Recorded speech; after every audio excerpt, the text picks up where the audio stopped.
ધોરણ 9 ચેપ્ટર 2 બહુપદી.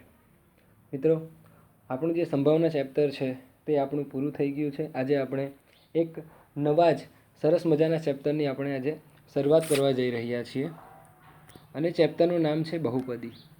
તો મિત્રો, ચાલો જોઈએ આ બહુપદી શું છે. બહુપદી બહુપદીને બે ભાગની અંદર વર્ગીકૃત કરવામાં આવે. એક તો પદને આધારે અને બીજું ઘાતને આધારે. બહુપદીને બે વિભાગમાં વર્ગીકૃત કરવામાં આવે, પદને આધારે અને ઘાતને આધારે. મિત્રો, આ જે પદને આધારે છે તો પદને આધારે બહુપદીના 3 પ્રકાર પડે અને ઘાતને આધારે પણ બહુપદીના કેટલા પ્રકાર પડે? 3. કયા કયા પ્રકાર પડે? તો મિત્રો, આ પદને આધારે બહુપદીનો પ્રકાર પડે એકપદી, દ્વિપદી અને ત્રિપદી. હવે તમને થતું હશે કે એકપદી, દ્વિપદી ને ત્રિપદી એટલે શું? તો સૌથી પહેલાં વાત કરીએ એકપદીની. મિત્રો, તો એની વ્યાખ્યા ખૂબ જ સરળ છે કે જે બહુપદીમાં એક પદ હોય, એક પદી એટલે એક પદ હોય તેવી બહુપદીને શું કહેવાય? એકપદી. તો જે બહુપદીમાં એક પદ હોય તેને એકપદી. તો દ્વિપદી એટલે તો જે બહુપદીમાં બે પદ હોય. કેટલા હોય? બે પદ. તો તેને શું કહેવાય? દ્વિપદી. તે જ રીતે જે બહુપદીમાં 3 પદ હોય, અહીં તમને કૌંસમાં લખીને આપેલા છે 3, એટલે જે બહુપદીમાં 3 પદ હોય તો તે બહુપદીને કહેવાય ત્રિપદી. એટલે મિત્રો, બહુપદી છે એને બે ભાગમાં વર્ગીકૃત કરવામાં આવે, પદને આધારે અને બીજું ઘાતને આધારે. પદને આધારે બહુપદીના 3 પ્રકાર પડે. કયા કયા? એકપદી, દ્વિપદી અને ત્રિપદી. જે બહુપદીમાં એક જ પદ હોય તો એકપદી, બે પદ હોય તો દ્વિપદી અને 3 પદ હોય તો ત્રિપદી. તે રીતે મિત્રો, ઘાતને આધારે પણ બહુપદીના બીજા 3 પ્રકાર પડે. તો સુરેખ, દ્વિઘાત અને ત્રિઘાત. આ ઘાતને આધારે એટલે અહીં ઘાત આવશે. આમાં પદ હતા તો એકપદી, દ્વિપદી અને ત્રિપદી. તેમ અહીં ઘાત છે એટલે એક ઘાત હોય તેને સુરેખ કહેવાય, બે ઘાત હોય તો દ્વિઘાત અને 3 ઘાત હોય તો ત્રિઘાત. તો મિત્રો, એની પણ વ્યાખ્યા એકદમ સરળ છે કે જે બહુપદીની ઘાત એક હોય તેને સુરેખ બહુપદી કહેવાય. ઘાતને આધારે એટલે હવે આપણે ઘાત જોવાની છે. તો જે બહુપદીની ઘાત એક હોય તેને સુરેખ બહુપદી કહેવાય. જે બહુપદીની ઘાત 2 હોય તો એને દ્વિઘાત બહુપદી કહેવાય. અને જે બહુપદીની ઘાત 3 હોય તો એને કહેવાય ત્રિઘાત બહુપદી. મિત્રો, રેડી? તો બહુપદી છે એને બે ભાગમાં વર્ગીકૃત કરવામાં આવે, એક તો પદને આધારે અને ઘાતને આધારે. પદને આધારે બહુપદીના 3 પ્રકાર પડે, એકપદી, દ્વિપદી, ત્રિપદી. ઘાતને આધારે બહુપદીના 3 પ્રકાર સુરેખ, દ્વિઘાત અને ત્રિઘાત. એકપદી કોને કહેવાય? તો જે બહુપદીમાં એક પદ હોય તો તેને એકપદી કહેવાય. જે બહુપદીમાં બે પદ હોય એને દ્વિપદી કહેવાય. અને જે બહુપદીમાં 3 પદ હોય એને ત્રિપદી કહેવાય. તે જ રીતે આ ઘાતને આધારે છે તો જે બહુપદીની ઘાત 1 હોય, અહીં કૌંસમાં તમને 1 લખીને આપેલું છે, તો એને સુરેખ બહુપદી કહેવાય. જે બહુપદીની ઘાત 2 હોય તો એને દ્વિઘાત બહુપદી કહેવાય. અને જે બહુપદીની ઘાત 3 હોય તો તેને ત્રિઘાત બહુપદી કહેવાય છે. તો મિત્રો, તમને ખબર પડી ગયું છે કે બહુપદી એને બે ભાગમાં વર્ગીકૃત કરવામાં આવે, પદને આધારે અને બીજું ઘાતને આધારે. પદને આધારે બહુપદીના 3 પ્રકાર: એકપદી, દ્વિપદી, ત્રિપદી. એક પદ હોય તો એકપદી, બે પદ હોય તો દ્વિપદી અને 3 પદ હોય તો ત્રિપદી. તે રીતના ઘાતને આધારે પણ એના 3 પ્રકાર પડે: સુરેખ બહુપદી, દ્વિઘાત બહુપદી અને ત્રિઘાત બહુપદી. તો ચાલો આપણે એની વ્યાખ્યા જોઈએ. તો મિત્રો, એકપદી એટલે જે બહુપદીમાં માત્ર એક જ પદ હોય તેને એકપદી કહે છે. એકદમ સિમ્પલ વ્યાખ્યા. ઉદાહરણ તરીકે આ 3x, 2y, 8z આ બધા એક જ પદ છે. આ 3x એટલે માત્ર એક જ પદ, 2y એક જ પદ છે, 8z એક જ પદ છે, એટલે આ કેવા છે? તો એકપદી છે. ધારો કે આ રીતનું હોય 8x + 5, તો અહીં તમે જોઈ શકો છો કે આ દ્વિપદી થઈ જાય, કારણ કે આ પહેલું પદ અને આ બીજું પદ, એટલે આ બે પદ છે એટલે આ દ્વિપદી થઈ જાય. પણ અહીં આપણી પાસે કેટલા છે? તો 3x, 2y, 8z બધા એક એક પદ છે, એટલે આને કહેવાય એકપદી. તે રીતના દ્વિપદી, તો જે બહુપદીમાં બે પદ હોય તેને દ્વિપદી કહે છે. કેટલા પદ હોય? બે પદ હોય. જો એક જ પદ હોય તો એને એકપદી, બે પદ હોય તો એને દ્વિપદી. ઉદાહરણ તરીકે 3x + 5, તો એની અંદર આ 3x અને 5 ટોટલ કેટલા પદ? 2. એટલે આને શું કહેવાય? દ્વિપદી. તે રીતના અહીં 9m + 3, તો એમાં 9m અને 3 એટલે ટોટલ કેટલા પદ થયા? 2 થયા. એટલે આને પણ શું કહેવાય? દ્વિપદી. કેમ કે જે બહુપદીમાં 2 પદ હોય તેને દ્વિપદી કહેવાય. તે રીતના ત્રીજું ઉદાહરણ છે 2y - 7. તો આની અંદર પણ તમે જોઈ શકો છો, આ 2y અને 7 એટલે આ 1 અને આ 2 ટોટલ 2 પદ છે. એટલે આ પણ કઈ થઈ આપણી? દ્વિપદી. એટલે મિત્રો એક પદી ક્લિયર થઈ ગયું, દ્વિપદી પણ ક્લિયર થઈ ગયું. તે રીતના આપણે જોઈએ અહીં ત્રિપદી. તો આ ત્રિપદી કોને કહેવાય? તો જે બહુપદીમાં 3 પદો હોય તેને ત્રિપદી કહે છે. ઉદાહરણ તરીકે અહીં તમે જોઈ શકો છો 2x² + 5x + 3, તો એની અંદર આ 1, આ 2 અને 3 ટોટલ કેટલા પદ છે? 3 એટલે આ ત્રિપદી. તે રીતના બીજું એક ઉદાહરણ છે 8y² + 4y + 9, તો એની અંદર 8y², 4y અને 9 ટોટલ કેટલા પદ થયા? તો 1, 2 અને 3 એટલે આ પણ કઈ થઈ ગઈ આપણી? ત્રિપદી. કઈ થઈ ગઈ? ત્રિપદી. મિત્રો એકદમ સિમ્પલ છે.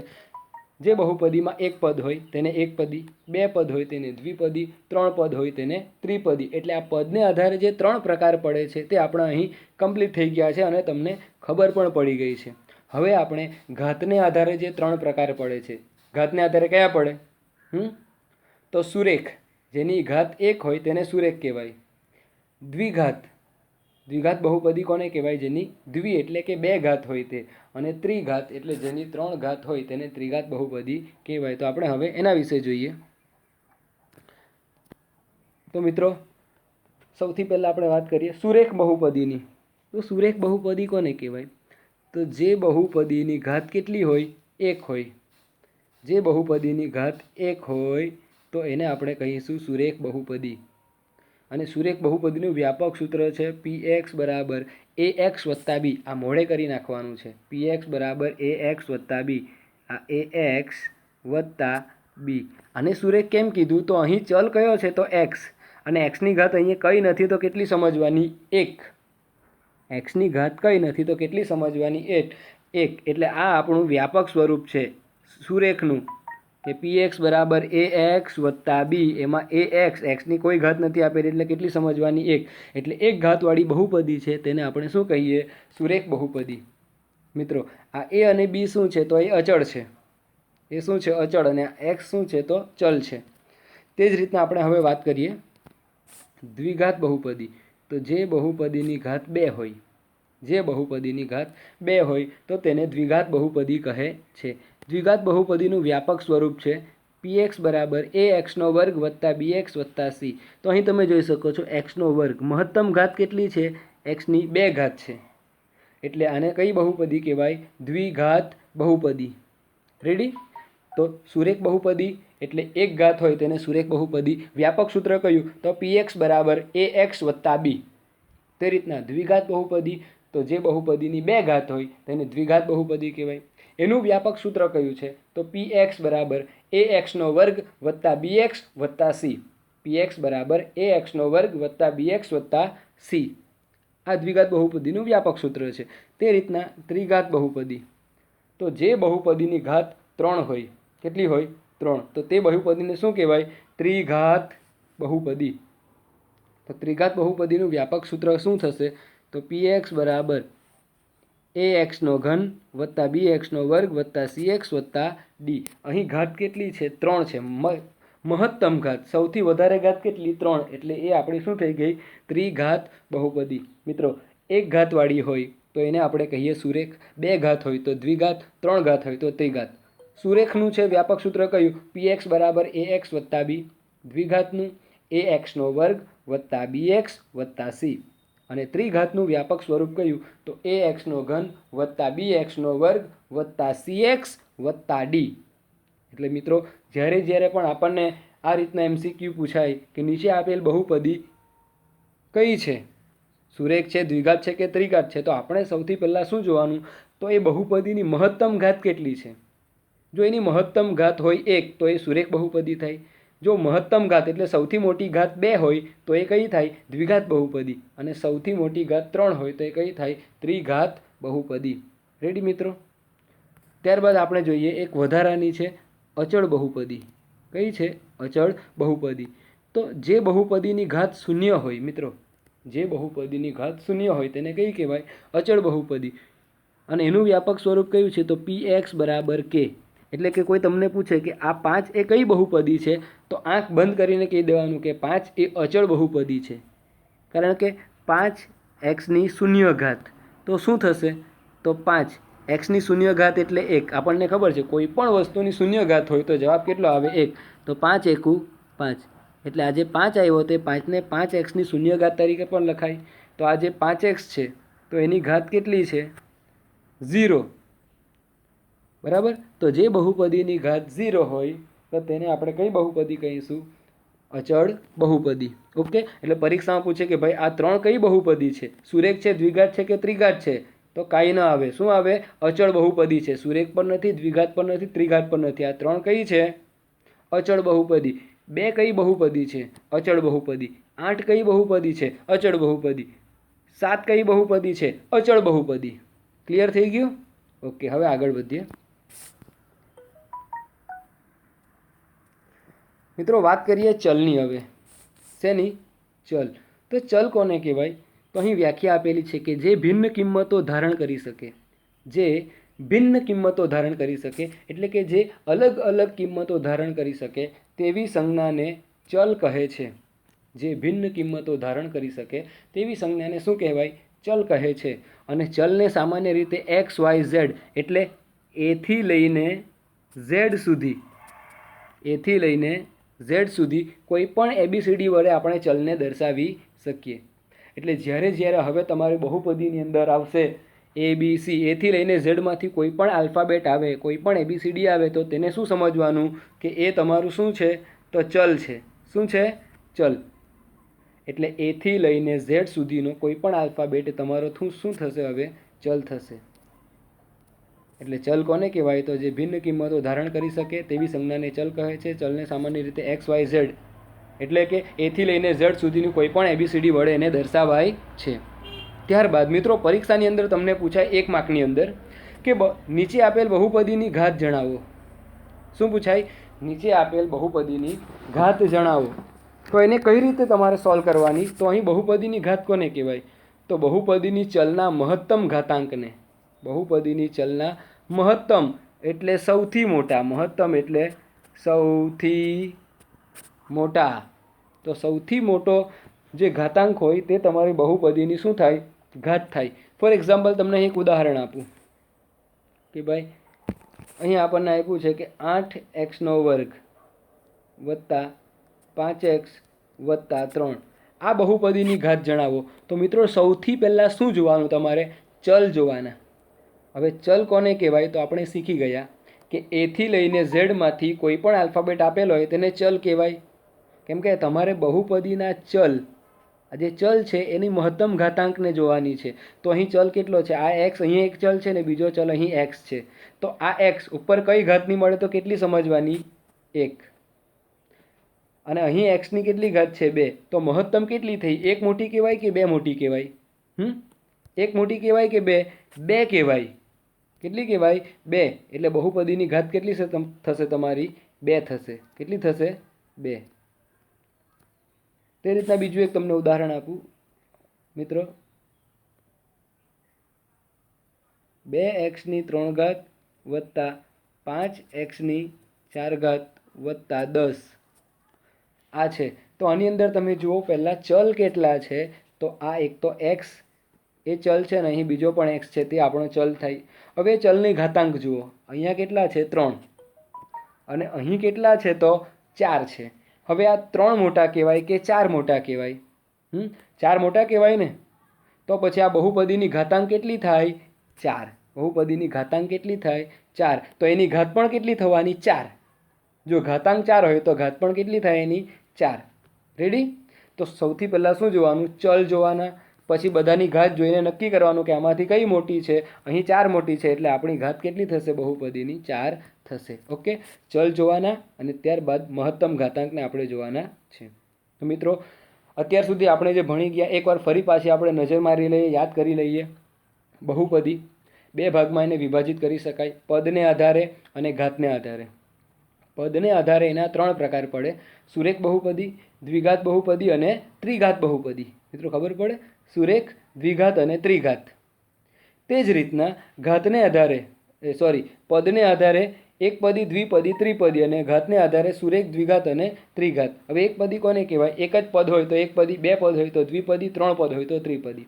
તે જ રીતે ઘાતને આધારે એક ઘાત હોય તો સુરેખ, બે ઘાત હોય તો દ્વિઘાત બહુપદી, 3 ઘાત હોય તો ત્રિઘાત બહુપદી.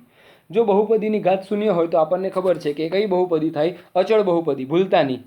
એટલે 2, 3, 5, 7 આવો કોઈ પણ અંક આપણને આપેલો હોય, કોઈ પણ એક સંખ્યા આપેલી હોય, આજુબાજુ ચલ ન હોય, તો આપણે સમજવાનું કે આ કઈ બહુપદી છે? અચળ બહુપદી. આંખ બંધ કરીને લખી દેવાનું કે ભાઈ 2 કઈ બહુપદી છે? તો અચળ બહુપદી છે.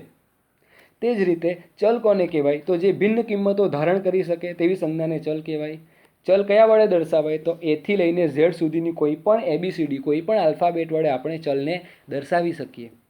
પછી બહુપદીની ઘાત. તો બહુપદીના જે ચલ છે, ચલ એટલે એ થી ઝેડ લગીની કોઈ પણ ABCD, તો એ જે ચલ છે એના મહત્તમ ઘાતાંકને આપણે બહુપદીની શું કહીશું? ઘાત. જો મહત્તમ ઘાતાંક એનો 5 હોય તો એની ઘાત પણ કેટલી થાય? 5. મહત્તમ ઘાતાંક 3 હોય તો એની ઘાત પણ કેટલી થાય?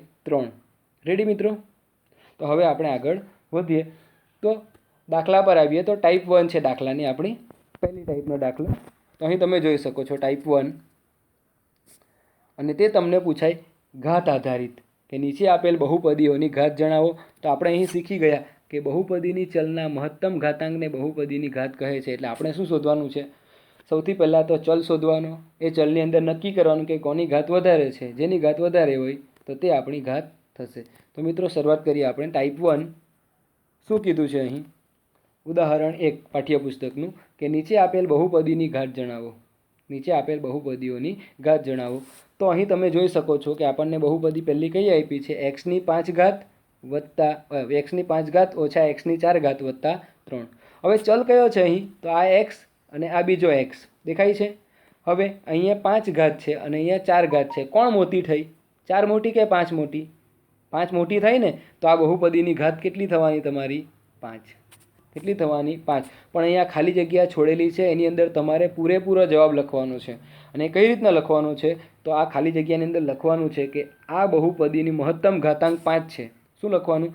આ બહુપદીની મહત્તમ ઘાતાંક 5 છે. તેથી આ બહુપદીની ઘાત કેટલી છે? 5 છે. એટલે અહીં આખી આ લીટી ખાલી છે, તેની અંદર તમારે જવાબ જાતે લખવાનો છે. શું લખવાનું છે? પાછો એકવાર કહું. આ બહુપદીની મહત્તમ ઘાતાંક 5 છે.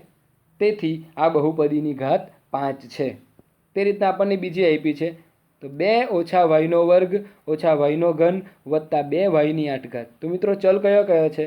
તો એક તો આ વાય અને આ વાય. ABCDમાંથી કોઈ પણ અક્ષર હોય તેને ચલ કહેવાય. હવે તમે નક્કી કરો કે અહીંયા 2 છે, અહીંયા 3 છે અને અહીંયા 8 છે. કોણ મોટું? 2 મોટો, 3 મોટો કે 8 મોટો? કેવો? જોમ જોઈને 8 મોટો થાય ને. તો પછી આ બહુપદીની ઘાત કેટલી થવાની તમારી? 8 થાય કે ન થાય? થાય. 8. તો અહીં શું લખવાનું તમારે? કે આ બહુપદીની મહત્તમ ઘાતાંક 8 છે. તેથી આ બહુપદીની ઘાત કેટલી થશે આપણી? 8. ઓકે, આગળ વધીએ. હવે ત્રીજું આપણને કીધું છે 2. શું આપ્યું છે? 2. મિત્રો તમને હું કહી ગયો અચળ બહુપદીની વ્યાખ્યા, કે જે બહુપદીની ઘાત શૂન્ય હોય તો તેને કઈ કહેવાય? અચળ બહુપદી. તો અહીં 2 આપેલા છે, તો 2 કઈ થશે? અચળ બહુપદી થશે ને. તો અચળ બહુપદીની ઘાત કેટલી હોય? કેટલી હોય? 0. તો અહીં તમારે જવાબમાં શું લખવાનું છે? કે આ બહુપદી અચળ બહુપદી છે, માટે તેની ઘાત કેટલી થશે? તો 0 થશે. કારણ કે 2 એટલે શું થાય? 2x ની શૂન્ય ઘાત. તો 2x ની શૂન્ય ઘાત એટલે 1. એટલે જવાબ કેટલો આવ્યો? 2. એટલે 2 નો મતલબ શું થાય? એકલો 2 નથી, પણ બાજુમાં શું છે? x ની 0 ઘાત છે. એટલે આ કેવી છે? અચળ બહુપદી છે અને એની ઘાત કેટલી આવે? હંમેશા 0 આવે. કેટલી આવે? 0. 2 ની નહીં, 3, 4, 5, 1 હોય તો આ બધાની ઘાત કેટલી આવે? 0 જ આવશે. કારણ કે બધી કઈ બહુપદી છે? અચળ બહુપદી છે. તે રીતના આગળ વધીએ. તો સ્વાધ્યાય 2.1 એનો ચોથો પ્રશ્ન. તો જુઓ, નીચે આપેલ બહુપદીની ઘાત જણાવો. નીચે આપેલ બહુપદીની ઘાત કઈ રીતે શોધવાની આપણને ખબર છે. સૌથી પહેલાં ચલ જોવાના, પછી એ ચલમાં કોની ઘાત સૌથી મહત્તમ એટલે કે મોટી છે તે જોવાની. એ તમારો જવાબ. તો અહીં તમે જુઓ, અહીં ચલ આપેલો છે, આ ચલ આપેલો છે, અહીં ચલ છે. તો અહીંયા 7x, તો x ની કોઈ ઘાત નથી એટલે 1 સમજવાની.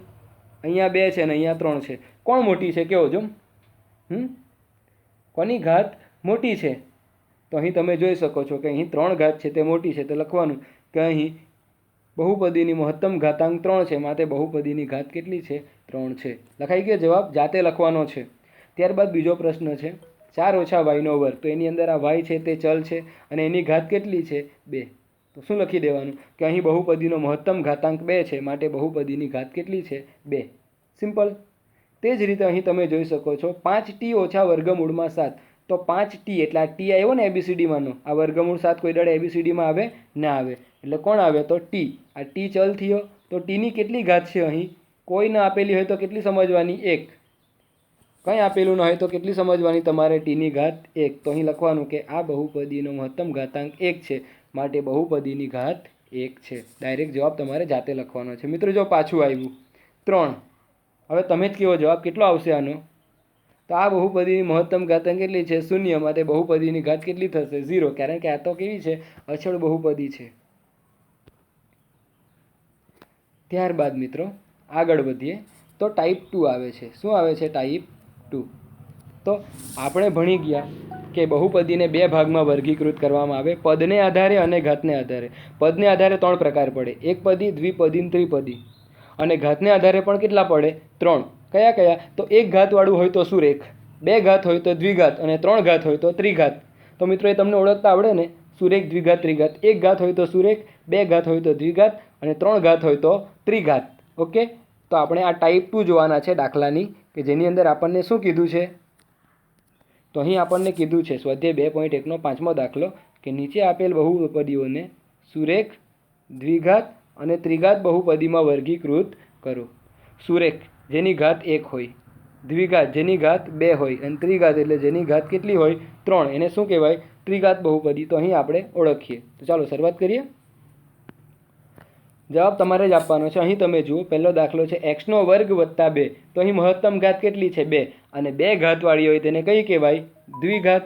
તો અહીં તમારો જવાબ શું આવશે? દ્વિઘાત બહુપદી. આવું લખી દેવાનું બાજુમાં. તે રીતના બીજો દાખલો x - x3. ઘન એટલે મહત્તમ ઘાત 3 છે. હવે 3 ઘાત હોય તો કયો જવાબ આવે? ત્રિઘાત. એટલે બીજા દાખલાનો જવાબ અહીં તમારે આવશે ત્રિઘાત બહુપદી. તે જ રીતના તમે આગળ જુઓ. ત્રીજો દાખલો છે y + y² + 4. કઈ બહુપદી આવશે? સુરેખ, દ્વિઘાત કે ત્રિઘાત? તો અહીં જુઓ મહત્તમ ઘાત 2 છે, તો કઈ બહુપદી આવવાની? દ્વિઘાત. કઈ આવશે? દ્વિઘાત. એટલે અહીં તમારો જવાબ આવશે દ્વિઘાત બહુપદી. બાજુમાં લખી દેજો. ત્યારબાદ આગળનો દાખલો જોઈએ તો 1 + x. હવે xની કોઈ ઘાત નથી આપેલી. 1 + x, એમાં xની કોઈ નથી, તો અહીં કેટલી સમજવાની? સબકા માલિક 1. અને 1 ઘાતવાળી હોય તેને કઈ કહેવાય? બહુપદી. સુરેખ. કઈ કહેવાય? સુરેખ. તો અહીં બાજુમાં જવાબ તમારો શું આવશે? સુરેખ બહુપદી. તે રીતના 3t. 3t. tની પણ કોઈ ઘાત નથી આપેલી. ના આપેલી હોય તો કેટલી સમજવાની? 1. અને 1 ઘાતવાળી બહુપદીને શું કહેવાય? સુરેખ. તો અહીં તમારો જવાબ આવશે સુરેખ બહુપદી. તે રીતના મિત્રો r². કેટલી ઘાત છે? 2. અને 2 ઘાતવાળીને કહેવાય દ્વિઘાત. એટલે અહીં આવશે તમારો જવાબ દ્વિઘાત. 7મો દાખલો છે 7x3. ઘન એટલે 3 ઘાત અને 3 ઘાત વાળી બહુપદીને કહેવાય ત્રિઘાત બહુપદી. તો અહીં જવાબ શું આવશે? ત્રિઘાત બહુપદી. છે ને એકદમ સિમ્પલ. 1 ઘાતવાળી હોય તો સુરેખ. જો ઘાત ન આપેલી હોય અને ચલ હોય, માત્ર ચલ, તો કેટલી સમજવાની? 1. એટલે 1 ઘાતવાળી હોય તો સુરેખ, 2 ઘાત હોય તો દ્વિઘાત અને 3 ઘાત હોય તો ત્રિઘાત બહુપદી. ઓકે મિત્રો, દાખલાની હવે આપણે ત્રીજા નંબરની ટાઈપ જોઈએ. પહેલીમાં આપણે ઘાત કેટલી છે તે શોધ્યું. બીજીમાં આપણે વર્ગીકૃત કર્યું કે કઈ સુરેખ છે, દ્વિઘાત છે અને કઈ બહુપદી છે તે ત્રિઘાત છે. તે રીતના હવે આપણે ટાઈપ 3 જોઈએ. મિત્રો અહીં તમે જોઈ શકો છો ટાઈપ 3 એ છે સહગુણક. શું છે? ટાઈપ 3 સહગુણક. તો જે ચલની સાથે ગુણાયેલો હોય, જે ચલની સાથે ગુણાયેલો હોય તેને શું કહેવાય? સહગુણક કહેવાય. સહગુણક. સહ એટલે સાથે ને ગુણક એટલે ગુણાયેલો. એટલે જે ચલની સાથે ગુણાયેલો હોય તેને શું કહેવાય? સહગુણક. અહીં તમે જોઈ શકો છો આ એક પદી મેં લખું છું 8x². તો અહીં આ ચલ થયો. x² એ તમારો શું થયો? ચલ. તો આ ચલની આગળ જે છે 8 એ તમારો શું થશે? સહગુણક. કારણ કે આ x² સાથે ગુણાયેલો છે 8, એટલે એ તમારો શું થાય? સહગુણક. તે રીતના કોઈ તમને પૂછે મિત્રો કે ચલની સાથે ગુણાયેલો હોય તો તેને સહગુણક કહેવાય. તો આ જે એક્સનો વર્ગ વત્તા એક્સ છે તો એની અંદર આ એક્સનો સહગુણક કેટલો? તો અહીં એક્સની આગળ કેટલા છે? આ પ્લસનું ચિહ્ન છે, આગળ કઈ છે? નહીં મળે. તો આગળ કઈ નહીં હોય તો અહીંયા કેટલો સમજવાનો? 1. એટલે આનો સહગુણક કેટલો થશે? +1. કેટલો થશે? +1. કાંઈ ન હોય તો કેટલો હોય? સબકા માલિક 1 તો હોય જ, પણ ચિહ્ન ખાસ ધ્યાન રાખવાનું. વત્તા હોય તો +1 અને ઓછા હોય તો -1. બીજું એક ઉદાહરણ તમને આપું. એક્સનો વર્ગ ઓછા એક્સ વત્તા 1. તો અહીં તમને કોઈ પૂછે કે એક્સનો સહગુણક કેટલો? તો અહીં એક્સની આગળ શું છે? કઈ છે? ના મળે. તો માઇનસ છે તો માઇનસ, અને એક્સની આગળ કંઈ નહીં મળે તો કેટલા સમજવાના? 1. તો એક્સનો સહગુણક કેટલો આવશે અહીં? -1. કારણ કે આગળ કંઈ નહીં મળે તો 1 સમજવાનું, અને ચિહ્ન ખાસ ધ્યાન પર લેવાનું. ઓછા હોય તો -1. મિત્રો, ઘણી વખત વિદ્યાર્થીઓ આની અંદર જ ભૂલ કરે છે કે એક્સની આગળ કંઈ નહીં હોય તો 1 એ તો ખબર હોય, પણ ચિહ્ન ધ્યાન પર લેતા નથી. અહીં ઓછા હોય તો -1 અને વત્તા હોય તો +1. ક્લિયર? ચાલો એક ઉદાહરણ હજી તમને આપું. 5x² વત્તા 10x વત્તા 9. મિત્રો, તો આની અંદર તમે જોઈ શકો છો આ એક્સનો વર્ગ છે, એનો સહગુણક કેટલો થશે? તો એક્સનો વર્ગનો સહગુણક કેટલો થશે? 5. કેટલો થશે? 5. રેડી? એટલે જે ચલની આગળ ગુણાયેલો હોય તેને શું કહેવાય? સહગુણક. એક્સનો સહગુણક કેટલો? તો એક્સનો સહગુણક કેટલો? +10. આ પ્લસ અને બીજા કેટલા છે? 10, એટલે +10. તો હવે આપણે આ વસ્તુ ક્લિયર થઈ ગયું. સહગુણક એટલે સાથે ગુણાયેલો. તો હવે આપણે જોઈએ દાખલા. તો સ્વાધ્યાય 2.1 પ્રશ્ન 2 શું કીધું છે? તો નીચેનામાં એક્સના વર્ગનો સહગુણક લખો. મિત્રો, ખાલી એક્સના વર્ગનો જ લખવાનો છે, આપણે બીજા કોઈનો લખવાનો નથી. તો અહીં તમે પહેલા દાખલાની અંદર જુઓ શું છે રકમમાં. તો 2 વત્તા એક્સનો વર્ગ વત્તા એક્સ. તો આપણે શોધવાનો કોનો? માત્ર એક્સના વર્ગનો. તો એક્સના વર્ગની આગળ કઈ છે? નથી. તો કંઈ નહીં હોય તો કેટલા? 1. અને ચિહ્ન કયું છે અહીંયા? પ્લસ. એટલે આનો સહગુણક કેટલો થશે? +1. રેડી? માત્ર એક્સના વર્ગનો શોધવા કીધેલો એટલે આપણો કેટલો આવશે? +1. કેમ કે એક્સના વર્ગની આગળ કંઈ નથી. તો કેટલા સમજવાના? 1. અને ચિહ્ન કયું છે? પ્લસ, એટલે +1. તે જ રીતે બીજો દાખલો છે. 2 ઓછા એક્સનો વર્ગ વત્તા એક્સનો ઘન. પણ આપણને કોનો શોધવાનો છે? તો એક્સના વર્ગનો શોધવાનો છે. તો એક્સનો વર્ગ એની આગળ કઈ છે? કંઈ નથી. તો કંઈ નથી તો 1. પણ આગળ ચિહ્ન કયું છે? માઇનસ છે. એટલે અહીંયા કેટલા આવશે? -1. આની અંદર બિલકુલ ભૂલ ના કરતા. આગળ કંઈ ન હોય તો 1, પણ ચિહ્ન ખાસ જોવાનું. જો પ્લસ હોય તો પ્લસ અને માઇનસ હોય તો માઇનસ. અહીં કેટલા છે? માઇનસ. એટલે જવાબ કેટલા આવશે આપણો? -1. તો તમારો જવાબ લખવાનો છે કે અહીં એક્સના વર્ગનો સહગુણક +1 અને આ દાખલામાં એક્સના વર્ગનો સહગુણક બરાબર -1. આ રીતનું તમારે જાતે લખવાનું છે. તે રીતના ત્રીજો દાખલો જોઈએ. π/2 એક્સનો વર્ગ વત્તા એક્સ. તો આપણે તો સહગુણક કોનો? એક્સના વર્ગનો શોધવાનો. તો અહીં એક્સના વર્ગની આગળ કેટલા છે? π/2.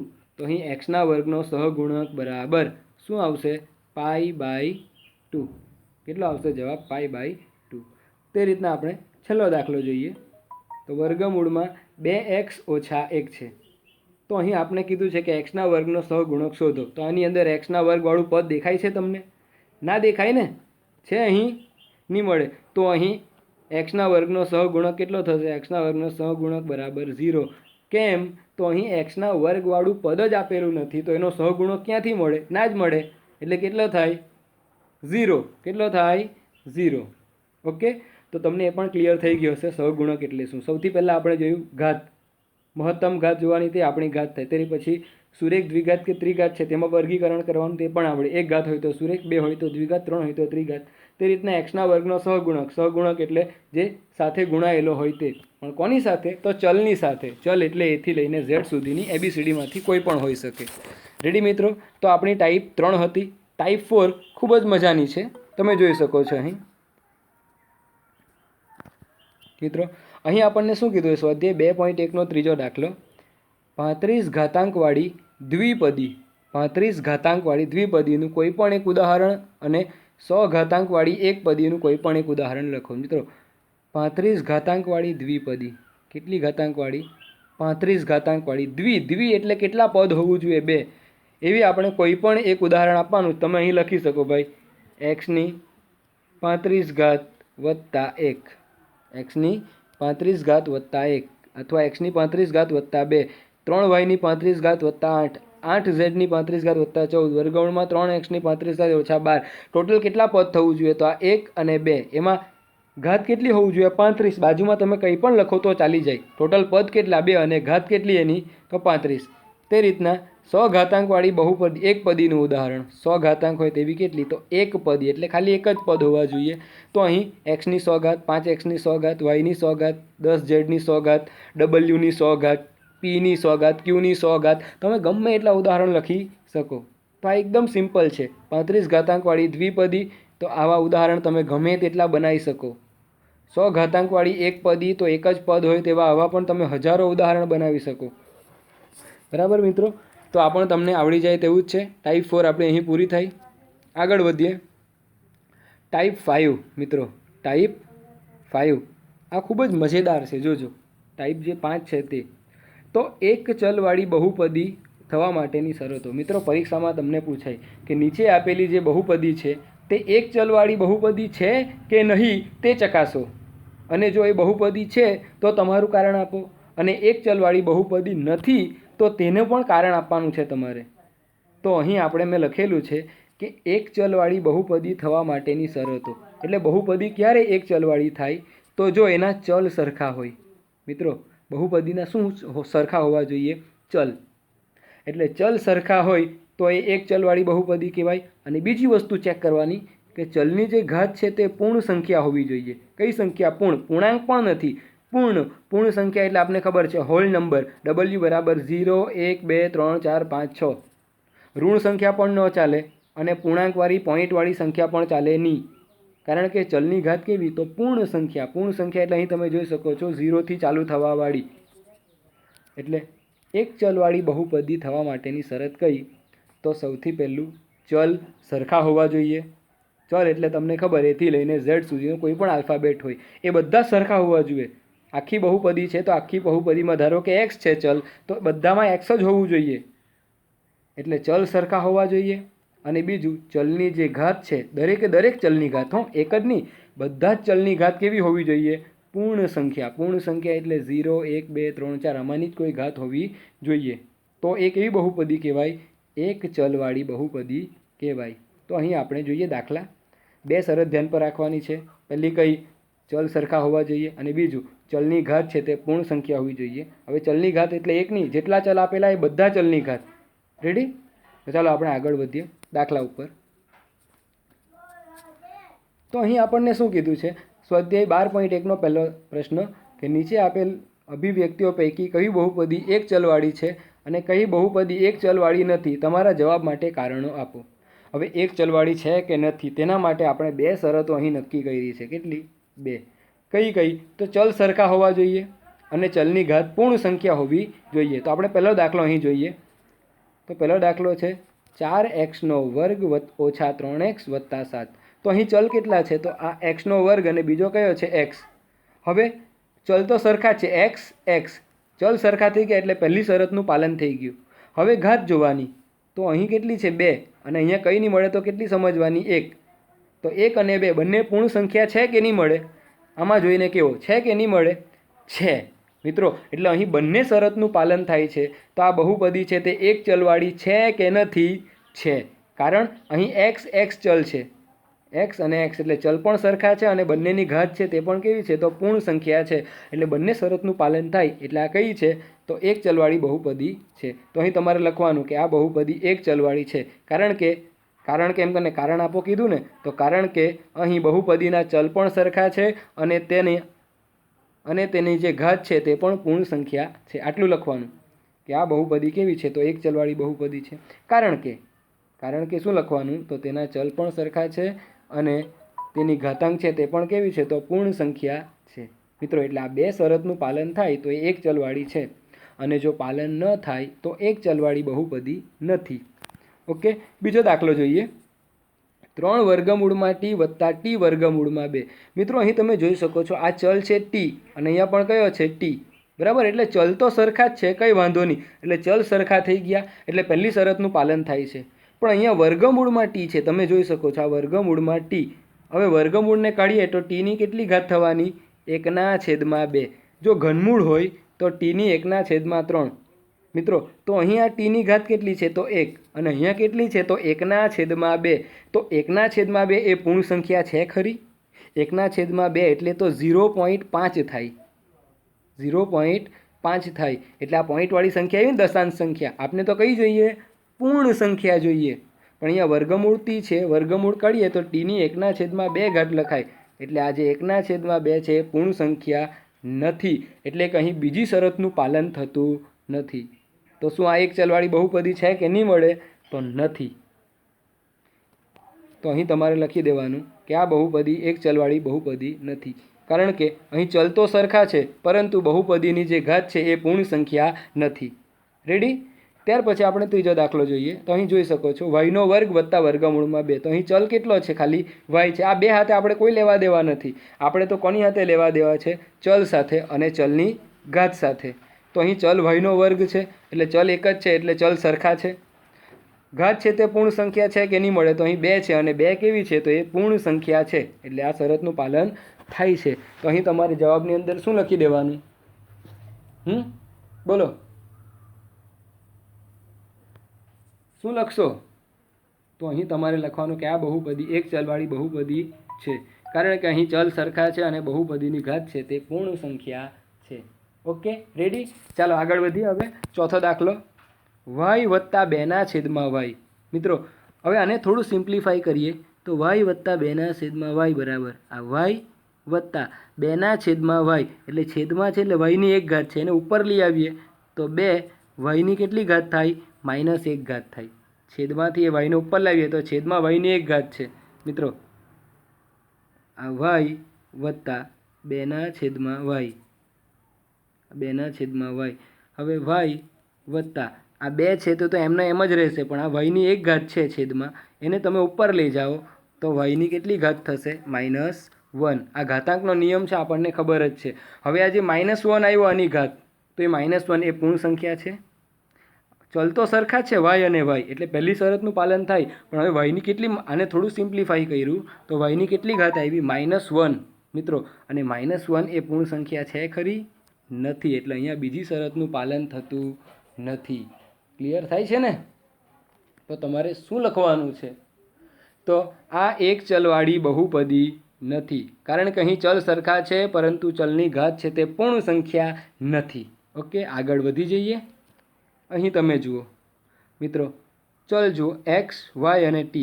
જોઈને જ ખબર પડી જાય કે અહીંયા બધા ચલ છે તે અલગ અલગ છે, એટલે ચલ સરખા નથી. આ પહેલી શરતનું પાલન થતું નથી. અને ઘાત કેવી છે? તો 10, 3 અને 50. એટલે એ તો પૂર્ણ સંખ્યા છે, પણ પહેલી શરતનું પાલન થતું નથી. બીજી શરતનું પાલન થાય છે. તો અહીં શું લખવાનું કે આ છે તે એક ચલવાળી બહુપદી નથી. કારણ કે અહીં ચલ છે તે સરખા નથી. ચલ સરખા નથી. ચલની ઘાત છે એ પૂર્ણ સંખ્યા છે, પરંતુ એના જે ચલ છે તે સરખા નથી. કારણ કે x, y અને z. અને આપણી શરત શું કહે કે ચલ સરખા હોવા જોઈએ અને ચલની ઘાત કેવી હોવી જોઈએ? પૂર્ણ સંખ્યા. એટલે આ બહુપદી પણ એક ચલવાળી બહુપદી નથી. તો મિત્રો આશા રાખું છું કે તમને સમજ પડી ગઈ હશે અને મજા આવી હશે. તો આ જ રીતના તમે વિડીયો સાથે જોડાયેલા રહેજો. રોજ આપણો એક વિડીયો આવશે. ધીરે આપણે ભણતા જઈશું અને આપણે આગળ વધતા જઈશું. તો હવે આપણે નેક્સ્ટ બીજા વિડીયોની અંદર આપણે આ લેક્ચરને કન્ટિન્યુ કરીશું. તેની અંદર આપણે બીજી ટાઈપો ભણીશું.